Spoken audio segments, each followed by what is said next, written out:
사도행전 21장 27절부터 40절까지 말씀. 사도행전 21장 27절부터 40절까지의 말씀 함께 한 목소리로 봉독하도록 하겠습니다. 같이 읽습니다. 시작.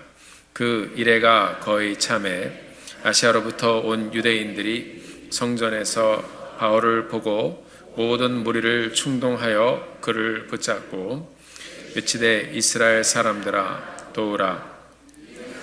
각처에서 우리 백성과 율법과 이곳을 비방하여 모든 사람을 가르치는 그 자인데 또 헬라인을 데리고 성전에 들어가서 이 거룩한 곳을 더럽혔다 하니, 이는 그들이 전에 에베소 사람 드로비모가 바울과 함께 시내에 있음을 보고 바울이 그를 성전에 데리고 들어간 줄로 생각함이로라. 온 성이 소동하여 백성이 달려와 모여 바울을 잡아 성전 밖으로 끌고 나가니 문들이 곧 닫히더라. 그들이 그를 죽이려 할 때에 온 예루살렘이 요란하다는 소문이 군대 천부장에게 들리매 그가 급히 군인들과 백부장들을 거느리고 달려 내려가니 그들이 천부장과 군인들을 보고 바울 치기를 그치느니라. 이에 천부장이 가까이 가서 바울을 잡아 두 쇠사슬로 결박하라 명하고, 그가 누구이며 그가 무슨 일을 하였느냐 물으니, 무리 가운데서 어떤 이는 이런 말로 어떤 이는 저런 말로 소리치거늘 천부장이 소동으로 말미암아 진상을 알 수 없어 그를 영내로 데려가서 명하니라. 바울이 층대에 이를 때에 무리의 폭행으로 말미암아 군사들에게 들려가니, 이는 백성의 무리가 그를 없이하자고 외치며 따라가미러라. 바울을 데리고 영내로 들어가려 할 그때에 바울이 천부장에게 이르되 내가 당신에게 말할 수 있느냐? 이르되 내가 헬라말을 아느냐? 그러면 내가 이전에 소회를 일으켜 자객 4,000명을 거느리고 광야로 가던 애굽인이 아니냐? 바울이 이르되 나는 유대인이라 소읍이 아닌 길리기아 다소시의 시민이니 청컨대 백성에게 말하기를 허락하라 하니, 천부장이 허락하거늘 바울이 층대 위에 서서 백성에게 손짓하여 매우 조용히 한 후에 히브리 말로 말하니라. 아멘. 아멘. 자리에 앉으시겠습니다.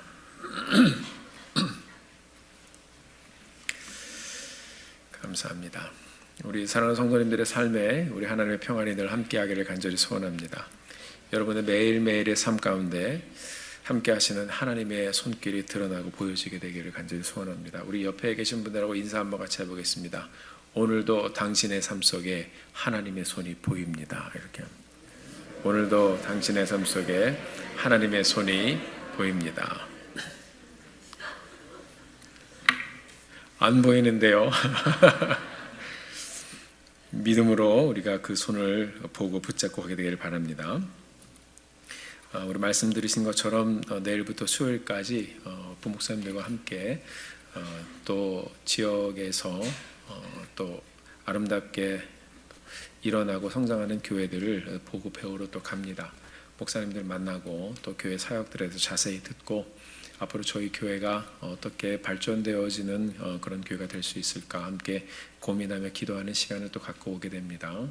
일정을 위해서 우리 성도님들께서 함께 기도해 주시기를 부탁드리겠습니다. 우리가 지난주 말씀에서 사도 바울의 일행은 어렵게 3차 선교 여행을 마치고 예루살렘으로 돌아온 것을 보았습니다. 그냥 온 것도 아니고 이 바울의 일행은 예루살렘 교회가 그 당시 어려웠기 때문에 이방 교회에서 마련해 준 헌금을 또 가지고 왔습니다. 바울은 이 사역 보고를 하면서 하나님이 하신 일에 대해서 상세하게 낱낱이 나누었다고 말씀을 들었습니다. 하나님이 이 우리의 섬김과 우리의 사역을 통해서 이렇게 일하셨습니다.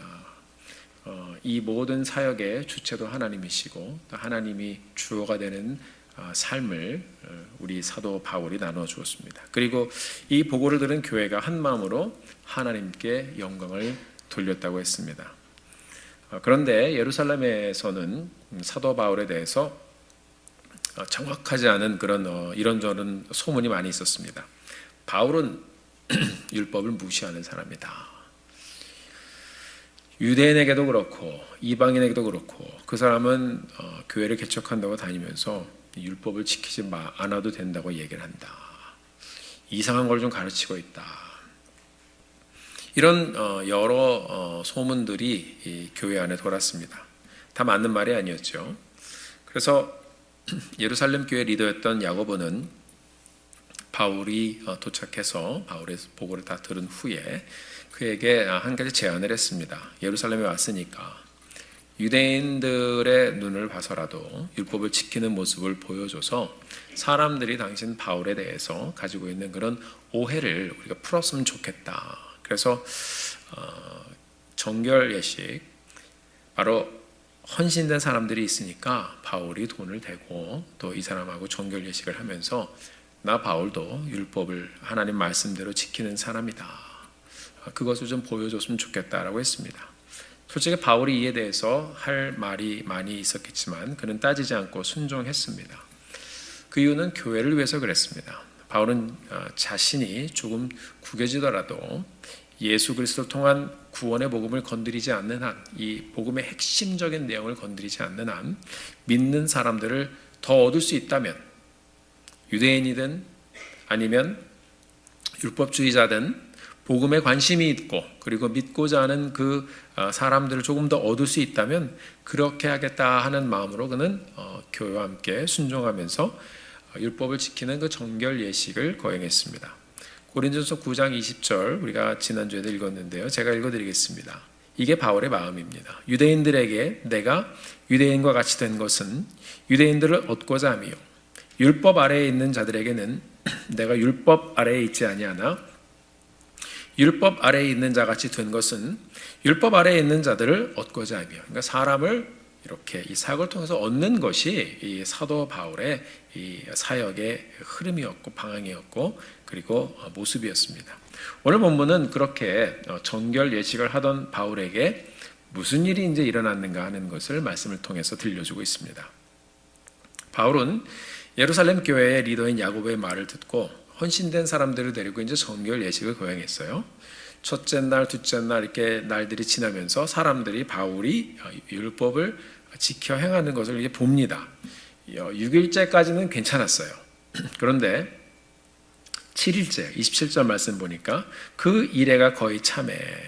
이제 7일이 되기 전에 이제 그 뭔가 사건이 이제 발생하는 것입니다. 여러분, 원수는 어디서 만난다고 그러죠? 외나무 다리에서. 이건 피할 수 없는 거예요. 다리가 하나밖에 없는데 나는 일로 가는데 하필이면 거기서 원수를 딱 맞는 겁니다. 자, 바울을 원수로 여기고 있었던 이 아시아에 살던 유대인들, 이 사람들이 1차, 2차, 3차 여행에서 보면 처음 이제 사도 바울이 선교 여행을 시작할 때 아마 폭력적으로 이제 그를 막 때렸던 그 사람들이었어요. 이 유대인들이 예루살렘에 왔어요. 예루살렘 성전에서 돌아다니고 있는데 바울을 거기서 만난 거예요. 아마도 이 사람들도 그 6월절 절기에 맞춰서 이 절기를 지키기 위해서 예루살렘으로 왔었던 모양이에요. 사도 바울을 굉장히 싫어하던 이 유대인들의 무리들과 또 정결 예식을 또 하필 그 자리에서 거행하고 있었던 사도 바울이 다시 만나서 충돌이 일어나는 장면이죠. 오늘 본문의 내용입니다. 솔직히 우리가 가만히 생각해 보면 이 사람들도 실은 이해가 돼요. 아니 저놈의 바울은 이방 땅에서 율법이 필요 없다고 실컷 주장하고 논쟁을 하고 가르쳐 놓고 예루살렘에 와서는 자기 돈 들여가면서 정결 예식을 해? 너 오늘 잘 걸렸다. 이 사람들이 이제 달려들기 시작합니다. 아시아에서 온 유대인들이 이 사도 바울을 다시 공격하기 시작하는데 이 사람들은 여러분 율법주의자였거든요. 그러니까 예수를 믿지 않는 사람들이고 율법을 지키는 자신들의 모습이 스스로 의가 되어서 그냥 그렇게 살던 사람들이었습니다. 그런데 이제 바울이 나타나서 그들이 살던 그 지역에서 구원은 유대인들에게만 있는 것이 아니다. 누군가가, 그것도 유대인이 나와서 얘기를 해요. 예수 그리스도를 믿어야 된다. 하나님은 세상 모든 사람들을 부르셨다. 그러니까 유대인들이 가지고 있었던 이 사람들의 어떤 세계관이나 이 모든 것들을 완전히 신앙관까지 다 깨뜨리는 이 복음이 갑자기 팍 치고 들어오는 거예요. 예수님의 죽으심과 부활, 이 모든 것이 율법의 모든 것을 다 이루었다 선포하면서 또 복음을 전하는데 사람들이 그걸 막 믿어요. 유대인도 믿고, 그리고 이방 사람들도 믿고, 회개해서 예수를 믿고 구원받은 자가 되어서 이제는 변화된 삶을 살아야 됩니다 하면서 이 은혜의 복음을 가르치면서 구원받은 자가 어떻게 변화된 삶을 살아야 되는가 하는 것이 말씀 통해서 쫙 가르치니까 사람들이 그걸로 쫙 모이고, 또 새롭게 믿는 사람들이 막 일어나고 교회들이 생겨버리니까 이 사람들이 굉장히 싫어했어요. 율법을 지키는 것 그 자체가 자신들의 삶이었고 신앙의 전부였던 이 사람들은 바울의 가르침을 절대로 용납할 수가 없었습니다. 이 원수 같은 바울, 그 살던 지역에 왔다가 한번 뒤집어 놓더니 두들겨 맞고 떠났는데, 이 사람들이 보니까 예루살렘에 와서 율법을 또 행하고 있어요. 그러니까 얼마나 이 사람들이 다시 공격하기가 쉬웠겠습니까? 이 사람들은 예루살렘에 만난 이 바울을 이전에 그 이방 땅에서 이 사도 바울을 공격하던 모습 그대로 똑같이 하나도 변하지 않았어요. 그대로 공격했습니다. 바울도 솔직히 여러분 굉장히 끔찍했을 거예요. 하루하루 그래도 잘 넘어갔는데 이제 이 사람들을 다시 만나니까 어떻게 해요? 과거의 악몽이 다시 재현되는 순간을 이렇게 맞았을 것 같아요. 이 사람들, 유대 율법주의자들 하나도 변한 것이 없어요. 이 본문에 보면 이 사람들이 어떤 사람들이었다는 것을 굉장히 자세하게 보여주고 있습니다. 이 한 절 한 절의 말씀을 보면 이 사람들을 describe 하는 그런 단어들이 나오는데 이전이나 지금이나 변한 게 하나도 없어요. 자, 이 사람들의 모습을 본문을 통해 보면 이렇습니다. 27절 보니까 무리를 충동했다 그랬습니다. 바울에 대해서 나쁜 말을 하면서 이 사람들의 마음을, 바울에 대해서 잘 모르는 사람들의 마음, 그냥 떠다니는 소문만 들었던 그런 사람들의 마음을 충동했다는 것은 stir up 했다는 것이 뭐예요? 막 휘저어 놓았다는 것입니다. 28절에 보니까 소리를 막 질렀습니다. cry out. 이 사람들이 막 소리를 질러서 28절도 보니까 소리 질러서 말하는 내용이 또 진실도 아니에요. 바울이 이방인을 데리고 성전에 들어갔다. 이 뭐예요? lie, 거짓말입니다. 30절에 보니까 이 사람들이 소동을 했습니다. provoke라고 되어 있는데 이 말은 사람들을 어떻게 이제 막 동요시켜가지고 성질이 나게 한 거예요. 31절에 보면 성을 요란하게 하겠다 그랬습니다. 요란하게 했다는 것은 confused로 기록이 되어 있습니다. 그러니까 사람들을 이 말 저 말 하면서 막 혼란스럽게 한 거예요. 32절에 보니까 무력을 행사했습니다. 바울을 beat, 때렸다라고 기록하고 있습니다. 34절에 보니까 소리를 막 질렀습니다. shout라는 말이 있습니다. 35절 보니까 바울을 이제 막 폭행했어요. 굉장히 이 사람들은 violent 했습니다. 36절의 말씀을 보니까 바울을 없애자! 이 말은 뭐예요? 죽이자! 이 말이에요. 이게 이 사람들의 모습이었습니다. 이 율법주의자들은 예나 지금이나 변한 게 하나도 없었습니다. 우리가 이 장면을 가만히 보면 예수님을 체포해서 예수님을 재판하고 십자가에 못 박혀 죽게 한 종교 지도자들의 모습과 굉장히 비슷합니다. 이들은 형식은 있었지만 그 안에 생명이 없었어요. 가짜였습니다. 여러분, 한국 교회가 한동안 교회 안에 이단으로 몸살 앓고 있는데 이 이단들은 교회 안에 사람들을 선동합니다. 그 조직적으로 교회를 파괴합니다. 그 모습이 오늘 본문에 나온 모습들하고 상당히 비슷합니다. 유튜브에 보면 한국 교회를 파괴하는 특별히 신천지 이단에 대해서 우리가 좀 공부를 해야 됩니다. 여기 보면은 CBS에서 다큐멘터리로 만들어 놓은 것이 있는데요. 여러분 혹시 시간 되시면 한번 보시길 바랍니다. 도움이 됩니다. 보고 있으면 여러분 뭘 발견할 수 있냐 하면은요. 조용한 교회를 이 사람들이 시끄럽게 하는 걸 발견할 수가 있어요. 가짜는 거짓말이에요. 말도 많고 시끄럽습니다. 우리가 말씀을 통해서 보고 있는 이 사도 바울도 이전에 예수 믿기 전에는 이 사람들하고 똑같았어요. 시끄럽게 소동을 일으키는 이 율법주의자들과 똑같은 사람들이었습니다. 아마 이 사람보다 더하던 사람이었어요. 사도행전 7장에 보면 교회의 첫 번째 순교자인 스데반 집사님에 대한 이야기가 나옵니다. 스데반 집사님이 복음을 전했을 때 유대인들은 이분이 들려주는 복음을 듣기를 거부를 했어요. 거부를 하고 마음은 찔렸는데 오히려 회개하지 않고 막 소리를 질렀다는 이야기가 나옵니다. 그리고 성경에 보면 스데반 집사에게 달려들어 붙잡아 성 밖으로 집어던지고 돌로 쳐서 죽였다라고 기록하고 있습니다. 그 다음에 이어지는 8장 1절을 보면 이렇게 기록이 되어 있습니다. 사울은 스데반이 죽은 것을 마땅히 여기더라. 이렇게 돼요. 사울은 스데반이 죽은 것을 마땅히 여기더라. 예수 이야기하더니 잘 죽었다 이 말입니다. 이것이 예수를 믿기 전에 사울의 모습이었습니다. 사도행전 8장 3절을 보면 더 악해지는 사도 바울의 모습이 나옵니다.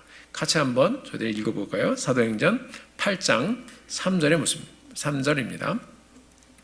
같이 한번 읽겠습니다. 시작. 사울이 교회를 잔멸할새 각 집에 들어가 남녀를 끌어다가 옥에 넘기니라. 그러니까 오늘 우리가 말씀을 통해서 보는 이 사도 바울을 공격하는 율법주의자나 사도 바울이나 다를 것이 하나도 없었습니다. 잔멸하다라는 말은 세번역 성경을 보니까 사울이 교회를 없애려고 날뛰었다 이렇게 기록이 되어 있습니다. 그러니까 거의 발악하는 수준입니다, 여러분. NIV 성경을 보니까 이렇게 기록이 되어 있습니다. Saul began to destroy the church. 교회를 어떻게 해요? destroy. 완전히 무너뜨리려고 했다는 거예요. 이렇게 번역이 되어 있어요. 이전에 바울은 주님의 교회를 무너뜨리려고 작정을 하고 수단과 방법을 가리지 않고 달려들었던 사람이었습니다. 예수님을 몰라서 그랬어요. 오늘 본문에 소동을 일으킨 사람들의 모습은 바울의 이전의 모습과 여러분 상당히 비슷합니다. 시끄럽고 선동적인 사람들, 그리고 바울의 이전의 모습 비슷하지만 변화된 모습을 보면 완전히 바뀐 바울의 모습을 우리가 또 볼 수가 있습니다. 여러분 젊은 분들은 혹시 잘 모르시겠지만 우리 옛날 분들 기차역 광장에서 저도 옛날 본 기억이 납니다. 약장사들이 북을 치면서 원숭이를 데리고 왔었어요. 재주 부리게 하고 사람 모아가지고 마지막에 뭘 팔아요? 약 팔아요. 가보면 시끄럽습니다. 그래서 사람들이 모이는 거예요. 시끄러우니까요. 그렇게 길에서 파는 약 중에 거의 대부분 가짜라고 합니다. 가짜는 시끄럽습니다. 빈수레가 요란한 거예요. 그뿐 아니라 여러분 개인도 가정도 교회도 우리가 변화되지 않으면 계속 소음이 들려질 거예요. 정치를 논하는 국회도 마찬가지입니다. 성숙하지 못한 국회는 어떻습니까? 감정이 앞서서 소리 지르고 나중에는 멱살 잡고 싸워요. 그런 거 보면 여러분 국민의 한 사람으로서 창피할 때가 있을 거예요. 그게 막 전 세계에 다 방송이 된다고 생각해 보십시오. 사랑하는 성도 여러분, 우리가 예수 믿고 신앙생활 하면서 우리의 교회, 우리의 가정, 성도들 간의 관계, 부부 간의 관계 우리가 한번 돌아보면서 이전의 모습과 또 지금의 우리의 모습을 돌아보고 우리가 곰곰이 한번 말씀 가운데 생각해보는 시간을 갖게 되기를 바랍니다. 바울을 다시 만난 이 사람들 하나도 변한 것이 없었어요. 근데 바울은 이들을 만난 바울은 완전히 변했어요. 완전히 변했어요. 이전의 모습이 아니라 완전히 변했어요. 40절의 말씀에 보면 이런 말씀이 있습니다. 이제 사도 바울이 끌려가서 이제 너무 갑자기 막 소동이 커지니까 군대가 동원이 돼서 이제 분리시켜 놓습니다. 그 왜 그런가 하면 이 폭동이 되면 이게 특히 이제 정복자들의 입장에서는 이 폭동이 올루 튈지를 모르는 거예요. 그러니까 이 바울을 딱 분리시켜 놓고 사도 바울에게 변론하라고 얘기를 하는데 40절 말씀 보니까 천부장이 허락하거늘 바울이 층대 위에 서서 백성에게 손짓하여 매우 조용히 한 후에 히브리 말로 말하더라. 이것은 단순한 사건을 기록하는 것뿐만 아니라 폭력적이고 시끄러웠던 변화되지 않았던 사람들의 모습과 변화된 사울, 조용히 하나님의 역사, 하나님을 의지하여 하나님의 역사를 끌고 가는 사도 바울의 삶을 굉장히 자세하게 비교하면서 우리에게 보여주고 있는 것입니다. 사랑하는 성도 여러분, 우리 주님께서는 예수 믿는 우리가 하나님의 사랑 가운데 말씀을 통해서 하나님의 사랑을 더 깊이 경험하고 깨달아 변화되어 가기를 하나님 소원하십니다. 성경을 보면 하나님을 만나 변화된 사람들의 이야기로 여러분 가득 차 있습니다. 하나님께서는 어느 때는 그 변화된 것을 더 명확하고 확실하게 보여주시기 위해서 이름까지 바꾸어 주셨습니다. 하나님을 만나 변화된 인생, 그 before과 after, 이전과 이후를 구분하여 주셨습니다. 아브라함이 아브라함이 되었습니다. 우리가 잘 아는 게바, 베드로는 주님을 고백한 후에 이제 베드로가 되었습니다. 이런 사람 중에 한 사람이 바로 바울입니다. 원래는 이 사람의 이름이 사울이었습니다. 그런데 예수님을 만나 완전히 이 사람의 삶이 변화된 후에 이 사람은 바울이 되었습니다. 그만큼 사랑하는 성도 여러분, 변화는, 우리 삶의 변화는 중요한 것이고 하나님께서 우리의 삶을 통하여 이루어가기를 원하시는 것을 믿으시길 바랍니다. 우리 예수님께서도 이 세상에 오셔서 가장 먼저 이루신 기적이 무엇입니까? 물이 변화해 뭐가 됐어요? 포도주가 되는 사건입니다. 우리에게 굉장히 중요한 메시지를 우리에게 들려주고 있습니다. 우리 주님께서는 우리의 삶도 그렇게 예수님을 통해서 확실하게 변하기를 원하시는 줄 믿으시길 바랍니다. 사랑하는 성도 여러분, 변화를 경험하고 살고 있습니까? 생각의 변화, 언어의 변화, 표현의 변화, 그리고 무엇보다 삶의 우선권의 변화를 경험하고 살고 있으십니까? 우리 모두 이전이나 지금이나 율법의 틀에 묶여서 소동만 일으키며 시끄럽게 떠드는 유대인 같은 사람들이 되지 말고 말씀을 통해서 예수님을 만났으면 부르심에 스스로 결단하여 들려지는 말씀에 우리가 계산하지 말고 헌신하고 순종하며 하나님께 영광 돌리며 나아가는 믿음의 공동체가 되기를 주의 이름으로 축원합니다. 저도 목회자의 입장에서 우리 성도님들을 이렇게 볼 때 변해 가시는 분들이 보일 때가 있습니다. 그럴 때는요, 제가 특별히 한 건 없는데 하나님께서 은혜를 주셔서 하나님이 그 삶을 이렇게 변화시켜 가시는 것을 보면서요, 저도 어떨 때는 감탄을 합니다. 이야, 하나님 참 대단하시다. 하나님 참 놀라우시다. 그리고 서로 그런 간증들을 나누는 걸 보면서 정말 저도 들으면서 하나님께 할렐루야 영광 올려드립니다. 사랑하는 성도 여러분, 우리 교회에 이 말씀 가운데 또 예배 가운데 또 우리의 삶 가운데 계속해서 이 변화의 역사들이 아름답게 일어나는 그런 교회가 되기를 주의 이름으로 축원합니다. 조금 전에 우리가 본 것처럼 이전에 이 사도 바울은 선동자였습니다. 떠들면서 그리고 자기의 주장을 또 이렇게 해야 된다 말하던 사람이었습니다. 그래서 교회를 공격하고 예수 믿는 사람들을 미워하고 싫어하고 그러던 사람이었습니다. 사람들을 다니면서 휘저어놓으며 몰고 다니면서 교회를 파괴하는 사람이었습니다. 내 생각에 오르면 다른 사람이 죽는 자리에서 스데반을 보고 잘 죽는다. 굉장히 냉정한 사람이었어요. 자신의 율법적인 의를 내세워서 더 죽이고 더 잡아가두고 교회를 완전히 디스트로이 하려고 했던 그런 사람이었습니다. 그런 바울이 예수님을 만나고 변화되어 복음에 붙잡힌 사람이 되었습니다. 예수를 만난 후에 그의 변화된 인생을 하나님도 끌고 가시고 그도 따라가면서 그 변화된 삶을 그는 누렸습니다. 변화된 증거로 그는 그의 삶의 주도권을 하나님께 맡겼습니다. 그의 삶의 중심은 이제 예수 그리스도 그리고 주님의 복음이 되었습니다. 말씀이 되었습니다. 말씀이신 예수님이 그의 삶의 주인이 되었습니다. 오늘 본문에서 바울은 심하게 폭행을 당하고 여러분 두들겨 맞았습니다. 솔직히 인간적으로 생각해 보면 야고보 때문에 당하는 일이에요. 그 교회 때문에 당하는 일이에요. 만약에 예루살렘에서 이 소문이 안 좋으니까 조용히 좀 지내십시오. 여기 와서도 막 율법 좀 얘기하지 말고 우리가 다 당신 사역 듣고 하나님 영광 돌렸으니까 조용히 지내다가 다른 사역지로 가면 좋겠습니다 했으면은 이런 일이 없었을 거예요. 괜히 사람들에게 이 야고보가 보여주기 위해서 이렇게 하다가 일이 이렇게 커져버린 거예요. 아무도 이렇게 될 줄 몰랐죠.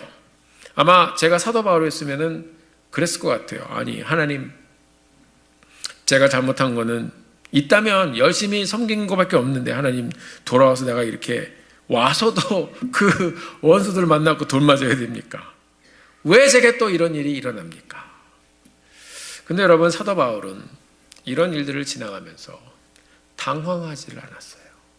그 말씀을 보면 조용히 한 후에 히브리 말로 말하더라. 이게 사도 바울의 모습이었습니다.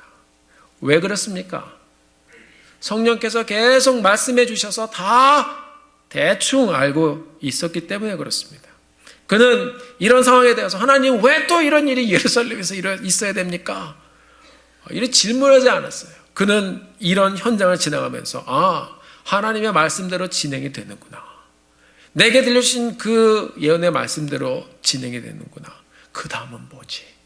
오히려 기대가 더 많았을 것 같아요.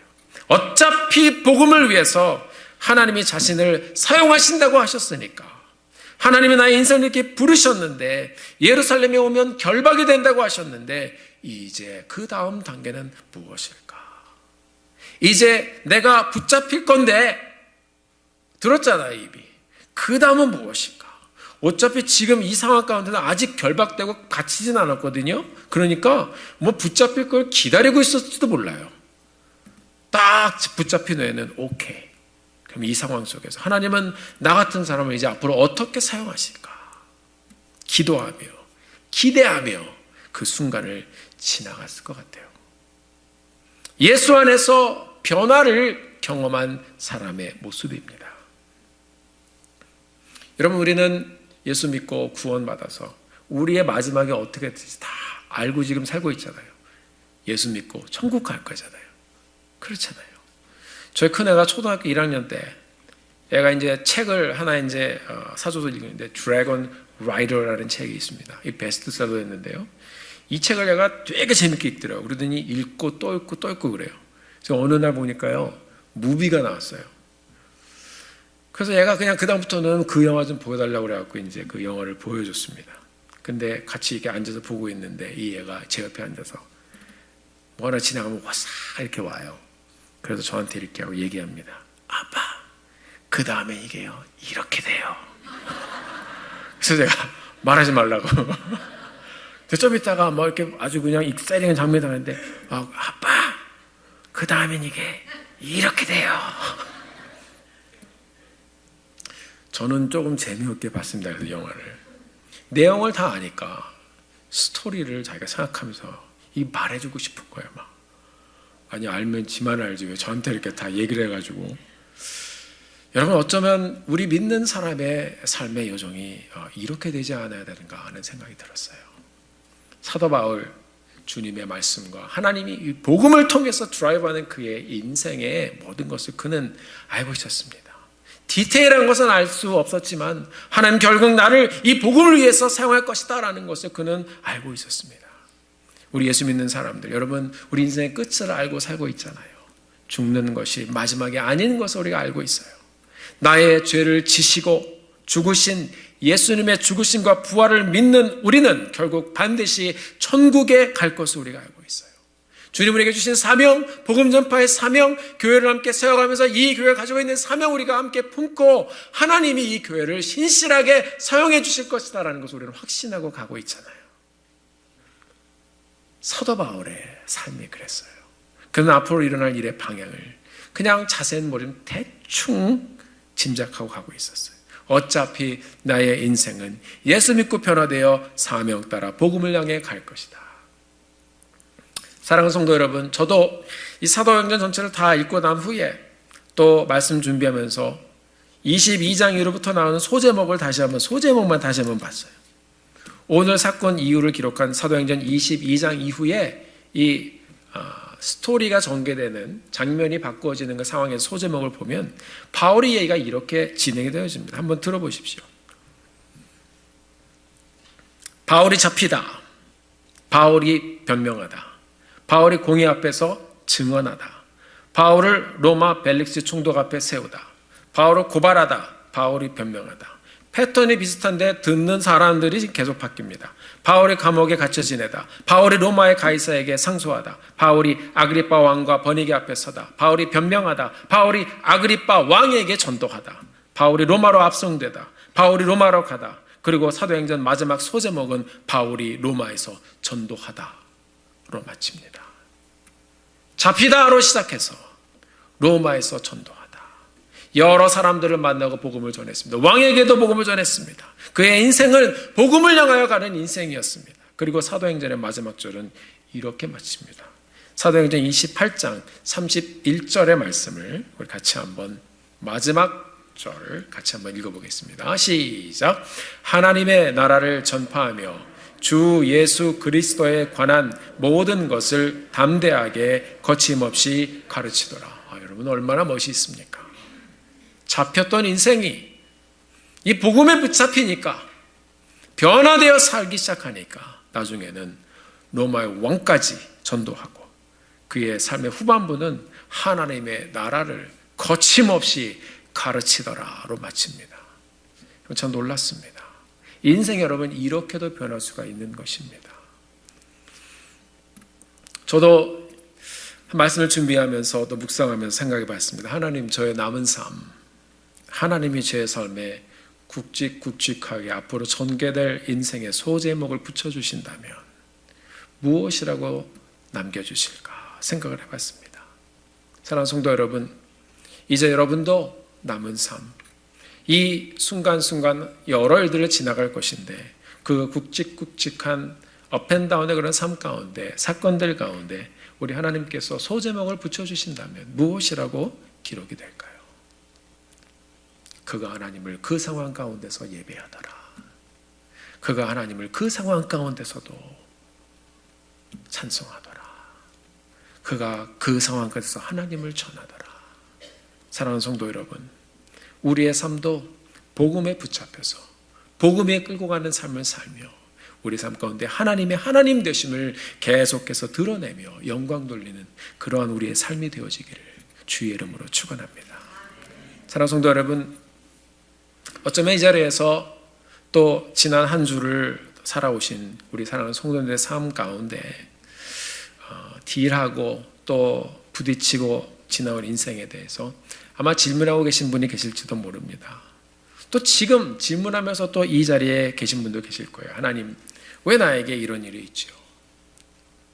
왜 내 아이에게 이런 일이 있죠? 왜 내 인생이 이렇게 정지한 것 같죠? 왜 내 인생은 하나님 지금 이렇게 오래 살았는데 후회가 되고 속상하고 허무하죠? 왜 하나님 자꾸 내 마음만 급해지죠? 가는 세월이 너무 아깝고 답답하고 하나님, 다른 사람은 건강한데 왜 저는 이렇게 아프죠? 지금 내 삶 속에 진행되는 이해되지 않는 여러 일들을 여러분 우리가 어떻게 지나갈 수가 있겠습니까? 우리는 그런 질문 가운데 또 지나갑니다. 바울도 이유 없는 고통과 이유 없는 핍박을 지나갈 때가 많이 있었습니다. 하나님은 바울을 로마로 곧장 보낼 수도 있었는데 왜 하나님은 바울 잡히게 하고 매맞게 하고 갇히게 하고 끌려다니는 과정을 겪게 하셨을까요? 사랑하는 성도 여러분, 결론은 한 가지밖에 없습니다. 복음을 위해서 그렇게 하신 것입니다. 더 많은 사람들에게 하나님의 영광이 드러나게 하시기 위해서, 바울의 삶을 통해서 더 많은 사람들이 복음을 듣게 하기 위해서, 바울을 통해 복음이 계속해서 드러나게 하시기 위해서 하나님께서는 이 모든 여정을 준비하셨습니다. 유대인들에게, 로마의 관리들에게, 로마의 황제의 식구들에게, 또 왕에게 복음을 전하게 하시려고 복음 때문에 우리 하나님께서 그렇게 하셨습니다. 결국 여러분 나중에 역사 속에서 이 로마는 기독교 국가가 되었습니다. 그 초석을 마련한 사람이 바로 이 사도 바울입니다. 바울을 죽이려고 하는 사람들이 워낙에 많아서 하나님은 유대인들의 소동을 통해서 바울을 붙잡게 하셨어요. 그리고 결박되게 하셨습니다. 재판을 받게 하셨습니다. 감옥에 갇히게 하셨습니다. 재판을 받으러 로마 시민이니까 이 로마로 이제 가는 거예요. 상소해서. 바울이 로마로 갈 때까지 이 사람은 죄수였어요. 그러니까 병사들이 호의를 해줄 수밖에 없는 거예요. 아무도 바울을 건드리지 못하게 했습니다. 유대인들이 밤낮으로 이렇게 죽이려고 달려드는데 그냥 혼자 갔으면 언제 어떻게 공격을 받아서 어디서 죽을지 몰라요. 그러나 이 사람의 사명이 닿을 때까지 이 하나님께서는 바울을 지켜주시는 방법을 핍박을 통해서 갇히게 하시고, 그리고 로마 병정이 이 사람의 바디가드가 되어서 로마까지 가게 해주시는 이런 역사를 하나님 일으켜 주셨습니다. 여러분, 역사도 이런 역사가 없는 것입니다. 무엇을 위해서요? 복음을 위해서요. 하나님은 바울의 삶을 통해서 복음 하나 때문에 이 세상이 어떻게 움직여질 수 있는지를 보여주셨습니다. 사랑하는 성도 여러분, 지금 여러분들은 어떤 시간을 진행하고 있습니까? 예수를 믿는 여러분 한 사람 한 사람이 결단하고 복음의 서기로 결심하면 하나님께서는 여러분의 결심과 그리고 여러분의 마음을 보시고 믿음을 보시고 이 세상의 역사를 움직여 가시는 것을 여러분 믿으시기를 바랍니다. 소망을 가지고 나의 삶을 붙들고 가시는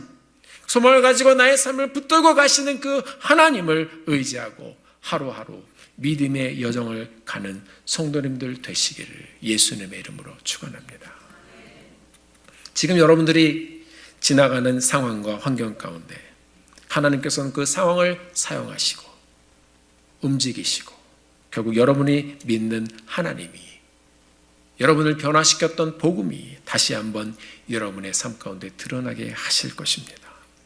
오늘 한 주도 다시 한번 우리가 이 말씀의 인도함을 받아서 이전에 보지 못했던 세상, 이전에 보지 못했던 나, 이전에 보지 못했던 가정과 교회를 다시 한번 이 말씀 안에서 경험하며 매일매일 변화되고 결단하고 하나님께 영광을 돌리는 사랑하는 성도님들의 삶이 되어지시기를, 그런 한 주를 다시 한번 하나님께 드리시는 믿음의 공동체가 되어지시기를 예수님의 이름으로 축원합니다. 기도하시겠습니다.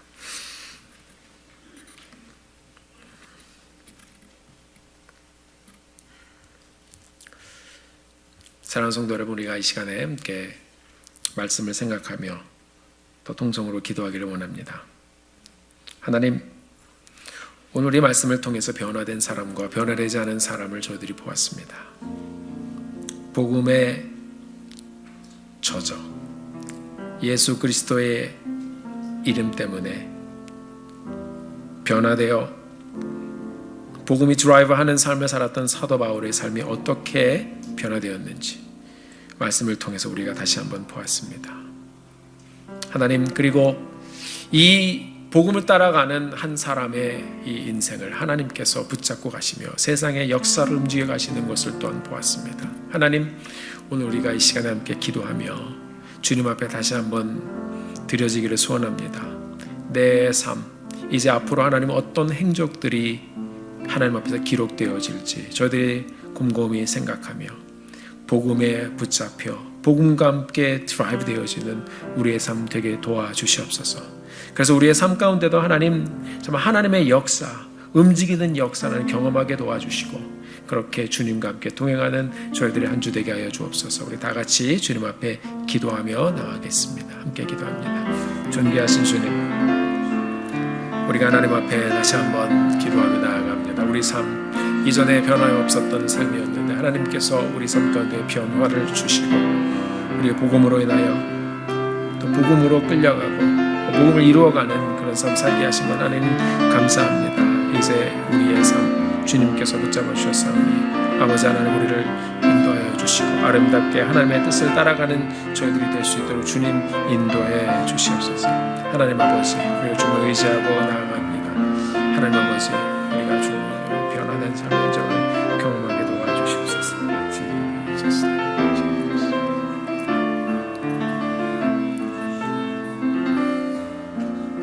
존귀하신 아버지 하나님,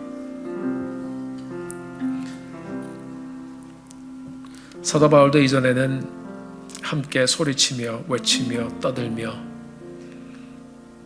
나의 의와 교만한 모습으로 변화가 무엇인지도 모르고 그렇게 자기가 스스로 믿고 확신하는 것에 붙잡혀서 살았던 사람이었습니다. 그런 우리가 예수님을 만나 이렇게 변화되어 섬기는 사람들이 되고 예배하는 사람들이 되었습니다. 아버지 하나님, 말씀을 통해서 사도 바울이 어떻게 변화되었는지, 그리고 변화를 결단하고 순종하며 가는 사람, 그 한 사람을 통해서 하나님께서 그 복음의 역사를 이루시기 위해서 이 세상의 역사를 어떻게 움직여 가시는지 우리가 하나님의 말씀을 통해서 보았습니다. 하나님, 우리의 삶 지금 어떤 환경과 어떤 상황을 지나가고 있습니까? 이 상황 가운데서 아버지 하나님, 우리가 한 가지 잊지 말아야 할 것, 예수 그리스도를 통하여 복음의 하나님 우리도 발을 디뎌 싸우니 우리의 삶을 통해서 하나님께서 역사하실 것을 잊지 않게 도와주시고, 우리의 그런 결단과 헌신과 믿음으로 하나님을 의지하고 가는 삶을 통해서 하나님께서 반드시 하나님을 드러내실 것을 우리가 발견하며 다시 한번 오늘 한 주 믿음의 여정을 아름답게 갈 수 있도록 나의 삶 가운데 역사하시는 하나님을 고백하며 갈 수 있도록 주님 인도하여 주시옵소서. 주님 은혜 감사합니다. 주님께 영광을 드립니다.